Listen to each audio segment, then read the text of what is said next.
तो जमल की चर्चा हुई और सबने मिलकर के हम लोगों ने ये मानस बनाया कि इस जमल पे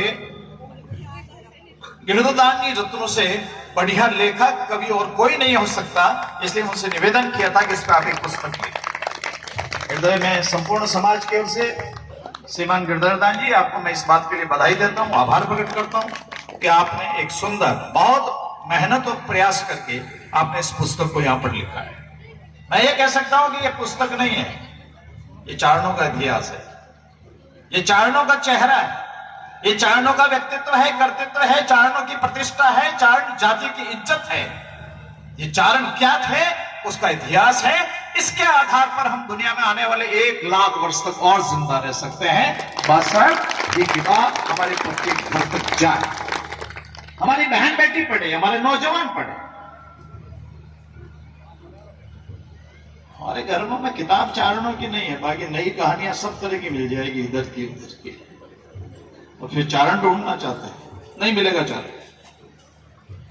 चारण जिस चीज में पैदा हो सकता है वो चारण साहित्य में पैदा हो सकता है, वो चारणों की वाणी में पैदा हो सकता है, हमारे देवियों के आशीर्वाद से हो सकता है, संतों के आशीर्वाद से हो सकता है।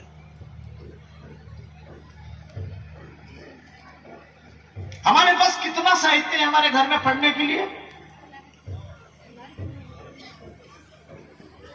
हमारे पुरखों ने जितना लिखा, कई उदाहरण मिलेगा इस दुनिया के अंदर। आजादी का अमृत महोत्सव चल रहा है, इसलिए मैं जितने आप महानुभाव हैं, मैं आपसे निवेदन करना चाहता हूं इस समारोह को भी आजादी का अमृत महोत्सव मान करके आप लोग करिए, क्योंकि यहां भी अस्मिता के लिए, भारतीय मूल्यों के लिए बलिदान देने का स्थान चंदुमा। एक बात और कहते, चंदुमा के पक्ष में कौन कौन है, जरा हाथ खड़े करना। जो चंदुमा के प्रति आस्था रखते हैं, हाथ खड़े करना सब, माताएं बहनें सब। और जिनके हाथ नहीं है वो भी पड़ोसी हाथ पूछ के कर देते। ठीक, आपको लगता है यार, जब माडवा में आते हैं तो जिस चंदुमा ने जमर किया, क्या दुनिया के इतिहास में ये सबसे बड़ा चारणों का स्मारक बनकर चंदुमा का खड़ा नहीं होना चाहिए? हमको नींद कैसे आती?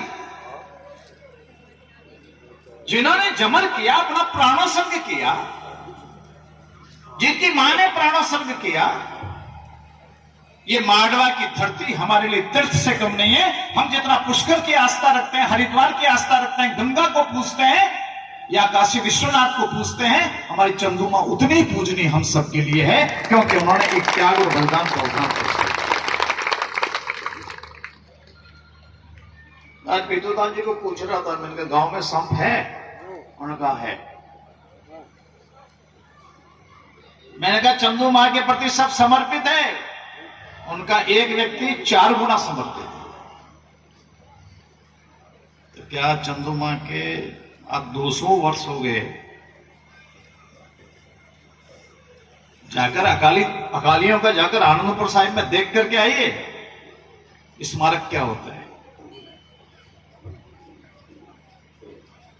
जलियांवाले बाग को देख करके आओ।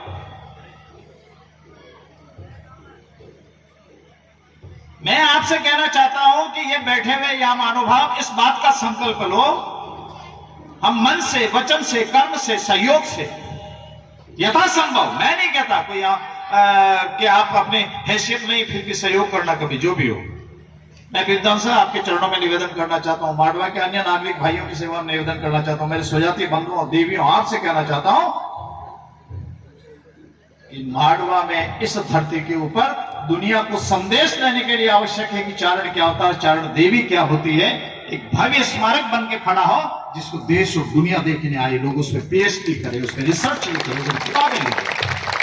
तो चारण को तो भूल गए ना लोग। राजा महाराजाओं के जितने गीत लिखे करे वो राजा महाराजा ही चले गए, अब अपने गीतों की क्या होनी है।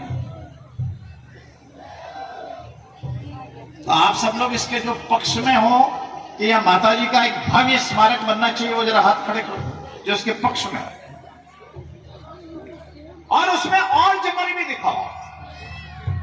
गंडी जी महाराज का पैनोरमा आप लोगों ने देखा होगा देश में, जिसने देखा जरा हाथ खड़े करना, जो बैठे हुए गंडी जी का स्मारक पैनोरमा देखा है। कोई दिन ऐसा नहीं है 150 लोग उसकी फोटो को अपने सोशल मीडिया पे या अपने मोबाइल पर नहीं डालते। माता जी बता, एक बार खड़े हो जाओ अपने अपने स्थान पर।